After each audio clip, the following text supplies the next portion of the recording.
Hey guys, welcome back to an interesting video on Wild Rift. So today we're back with a Syndra basic guide. Of course, Syndra is one of the latest champions to be released on the Rift, and she is a very strong mid lane mage that can of course also be played as an APC or even a support can work as well. She has really good damage, both single target as well as AoE, and she also has really good CC in terms of her stun, and she also has good peel with a knockback, and she's just a really strong mage in general. But without further ado, we're gonna hop straight into the practice tool in order to go through her skills, of course her leveling order, as well as some tips and tricks and some combos. So of course, first things first, we're going to start this off by going through all of her skills, starting off with her passive. Before we do that, let's quickly disable the bot, give ourselves some levels. And we're going to hit over here. So we're going to put down an enemy dummy. So first up, we're going to talk about her passive. So her passive is basically this thing at the bottom right here. Basically, when you damage enemy champions or you level up your abilities, you are going to gain splinters. So when you hit a certain breakpoints, you are going to be able to evolve your abilities to deal extra effects. So aside from gaining splinters, you also restore mana. Now, I'm not sure if I can. Let me give myself some 0 cooldown here. Let me use up some of my mana. Okay, 0 cooldown apparently gives me unlimited mana, so that's not really going to work. Let me just do that. Okay, so you can see it here that I am not on full mana. So when I actually cast my ability here, it actually restores a little bit of mana. If you guys notice, mana dropped when I cast the ability and it went back up. So here again, you can see it's going to drop when I cast the ability, but it's going to restore just a little bit, like that.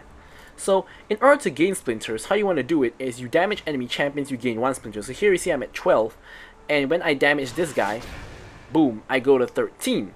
So the other way to gain splinters is to level up. So whenever you level up, you're going to gain 2 splinters. So here you can see we're at 13, we're leveling up, we go to 15.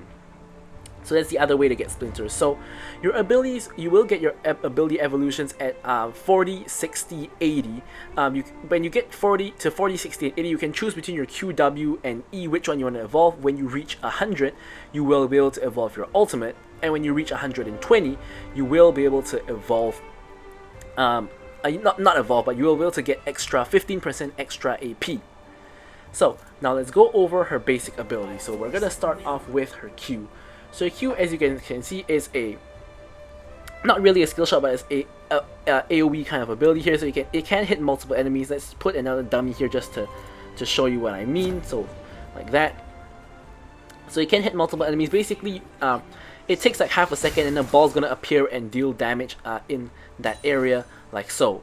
Now, of course, if you hit 2 enemies, you're gonna gain 2 splinters. So it's something like that. It's just gonna appear after half a second. Anyone around that area is gonna get hit. So that's pretty much it. It's pretty simple. I'm gonna go through her evolutions as well. So here, let me just quickly get her Q evolve by damaging these people. Maybe putting myself on 0 cooldown might make it a little bit easier.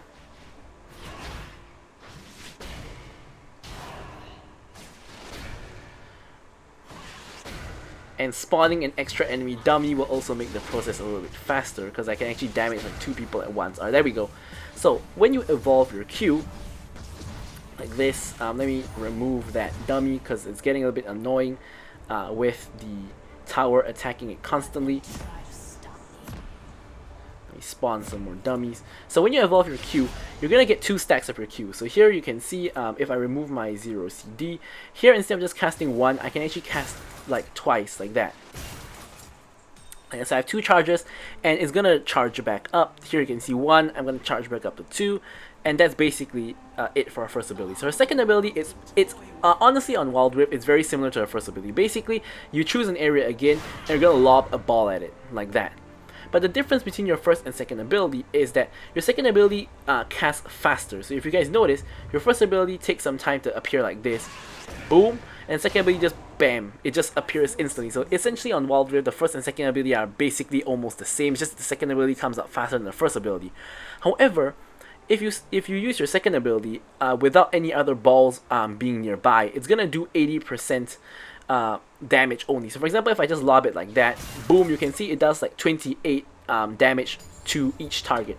However, if I already have an existing ball, for example over here, and I use my second ability to, it's gonna throw the existing ball I have like that, boom, and you can see it does 32 damage. So of course the damage difference is only 4 because I don't have any items or whatnot, but it's going to be a lot more significant, you know, at higher ranks.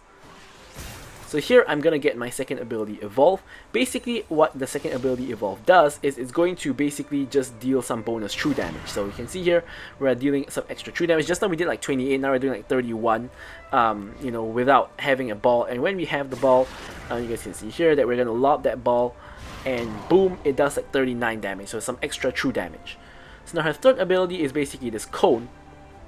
Basically what it does is it's gonna shove everyone away. And it's also going to shove your balls away. So let me just show that. So for example, if you have a ball here and you use this, you're going to actually push it away. Similarly, if you have enemies, you're going to push them away like that. So here you can see you can push them away like that. Push them away like that. Basically, you're going to get shoved slightly past the edge. So here you can see if I use it on the edge here, they actually get pushed past the edge. And here you can see that the edge reaches roughly to around the dragon lane symbol. It's gonna get pushed. Alright, actually didn't push right to the dragon lane, but you get the general idea. So it basically pushes people away. So, what else it does is when you push your ball into someone, it's gonna stun them. So boom. Okay, I actually missed there, which is kind of embarrassing. But let's see if we can actually hit it. Boom. You can see it actually stuns them. So this is really useful. You can see that the range on this is kind of insane. So for example, from here, if I can actually aim it correctly, it will actually stun them like that. You can see I stun them from all the way like over here, all the way to down here. It's almost like off my screen at this point, but the range is pretty insane. So you can, if you have multiple balls on the board, you can actually push all of the balls, you know, at once like that. So for example, the way to generate the most amount of balls is the W first, so that's going to put down one ball, and then we put down another 2 balls, and then you can just shove all of them. So for example, if a whole enemy team is like standing together, for example, let me just show you what I mean by that. So for example, if there are multiple enemy members like this, you can actually like stun, you know, you can actually stun like all of them pretty much at the same time. Like if you shove all your balls like that, I didn't actually hit the last guy, but you get the general idea. So when you evolve it like this, you're going to get a longer, basically a wider range and slightly longer range as well, like that. So for your ulti, basically what it does is you can only target one champion with it. It's gonna throw 3 balls plus however many balls you have on the ground at them. So like that, boom, boom, boom, boom. You know, it's going to launch 3 balls. You can see that here I have 6 because it's 3 around me plus 3 on the ground. So the maximum number of balls you can actually get is, I believe, 7, but you can generate like 3 like this, and then like that, 7, and then you can blast someone with 7 balls. Although that's really difficult to get 7 balls onto the ground at once, because to do that you have to start off with your W, and then you Q, and then you Q, and then you have to wait for your Q to come back up again to get 7, and then you can ulti. So normally you don't generally want to use all of the balls, but at the same time you don't normally want to ulti when you don't have any balls at all. Like you don't want to ulti when you have only 3 balls, because that's gonna do really little damage. You want to at least get like, let's say, 2 more balls using your Q and your W before your ulti. Ideally, the more balls the better, but you know, yeah. So here you can see that range is like this, and if you evolve it, your range is going to increase. So here you can see if we evolve it, our range is now slightly longer. Now he's inside the circle, so you get slightly longer range, and you also get an execute threshold. So if enemies are low, they will get executed. Let me actually enable the bot so that I can try to show that off. Gotta wait for the guy to come to the lane. Alright, there we go. So let me disable him. Okay, so here, okay, we're actually not doing any damage to him because we don't actually have any. So here, let's ulti him. Doesn't actually hit the execute threshold, unfortunately, which kind of puts him in an awkward spot where he's now like 1 HP. So, yeah. But basically, you will execute him when you're at low health. I can see the 999, so that's the execute. But yeah, it's kind of awkward there. Like I don't know how I'm gonna demonstrate that when he's already at like 1 HP. But anyways, hit back over here. So when you hit 120, like that, you're gonna actually be fully evolved, so you gain extra AP. So that is it for her abilities. Now we're gonna finally talk about her leveling order. So we reset level. So you wanna start off with your Q at level 1. Of course, this is your basic ability to just do damage.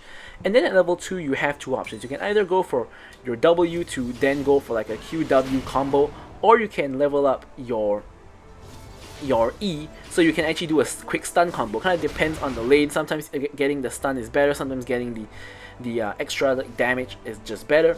So here, obviously you take whichever one you did not take at level 3.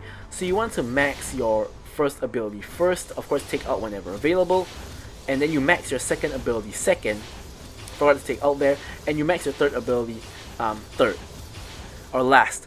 So you want to evolve your Q first as well, and then evolve your W, and then evolve your E. So it's really straightforward. Basically, you just go QWE for both evolutions as well as leveling ups. Pretty straightforward there. Or something I forgot to mention just now is actually that her W actually slows people as well. So that's something that I did not mention. But okay, so now we're gonna get into some combos. So her basic combo is basically QEW. So you Q, and then you E, and then you W while they're stunned. So that's her basic combo. You just Q, E, W, just like that.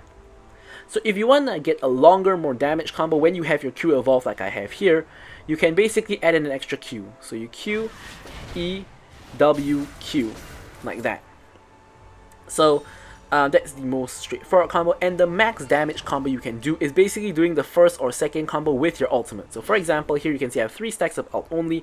I can Q, E, W, and then I have 5 stacks now, and then I ult. And of course I can add in an extra Q. So for example, I can let me wait for the stacks to expire. So I can Q, E, W, Q, and I have 6 stacks now, and then I ulti.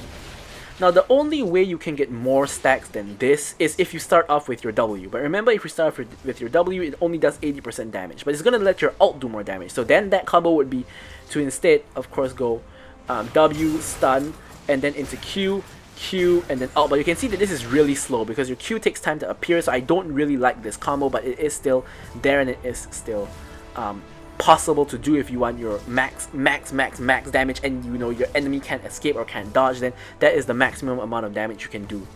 So now the other really interesting combo is what I like to call the fast stun combo. So you never really want to start off with your W, but if you ever are in a situation where you need to stun someone instantly, then your going WE actually lets you to instantly stun someone. You can see that, for example, if I'm trying to stun this guy, I can do it in like half a second, like that. Whereas if I want to stun him with Q, I need to wait for half a second for my Q to appear, and then I can use the stun. So the fastest way to stun someone is to just WE. Like while your W is in the air, like this, you can actually just launch it while it's in the air. So you can do something like this, boom, and then the guy's instantly stunned. You can even, of course, you can launch it on the guy, and then you just E as well.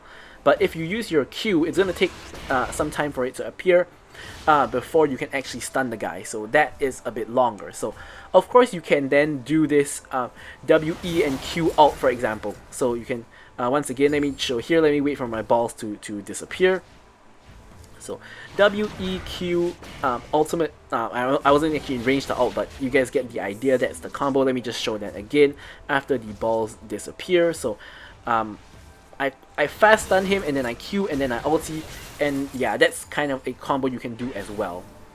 So that is it for combos. Now I'm going to tell you guys some tips and tricks. So the first tip and trick, which you guys may not know, is one of the mechanics of Syndra is you can actually move while casting abilities. So I don't have to stop to launch my Q. I can just I don't have to stop to really cast anything. I think it's only the E that locks you in the animation. Like with your Q and your W, let me try for your ult. Yeah, your ult also locks you into a kind of animation. Like for your E and your ult, it kind of locks you in the animation for like half a second, here. But for your Q, you don't actually get locked in animation. You can just keep walking. You can see she does do an action, but it's not actually stopping you from walking. You're just continuing walking. So that's the first thing that you gotta know, is that you don't actually have to stop there to cast your W. So for example, if I want W, I don't have to stop here in W. I can just keep walking in W, for example. So the other thing is your Q. So your Q, when you initially start Syndra, it's a little bit hard to hit because you know, it takes some time to appear. So what you don't want to do is you don't want to just aim directly onto the enemy. So for example, if this guy is here, this guy, I think he's gonna walk to me. I want to actually do it slightly in front. So when he actually walks there, he's gonna get hit by the ball. Because it takes time to appear. So if you launch it directly on top of them, they can just simply walk out of the way. So it's gonna be hard to hit in that way.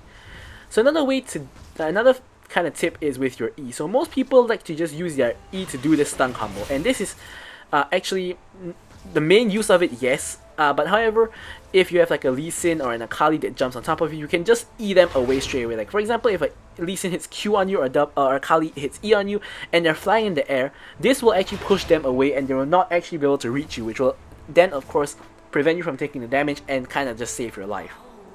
So the last kind of tip and trick for you guys is with your ulti. So your ulti, you can see you always have 3 stacks on default. The tip is that you never want to greed for too many balls or use it on too little balls. So if some guy is 1 HP and you just have ult, you can just ult them when you have 3 balls. If some guy is at full HP, you don't want to ult him when you have 3 balls. You want to like combo him first, and then like, you know, you want to combo him first and then use your ulti. You know, just use it. You know, of course you want to be able to do it quickly, so you don't want to greed for too many balls. Like for example, I might want to just, you know, E, so not E. I might just want to Q, E, W, and then ult. Without doing the Q again. For example, I do Q, E, W, and then ult instantly without having to do my extra Q, because that's faster. So sometimes you gotta know your damage well and know how many balls you need to really kill someone. But with that said, that's pretty much it for this basic guide. It ran a little bit long because Syndra is kind of a complicated champion, but thank you guys so much for watching the video, and goodbye.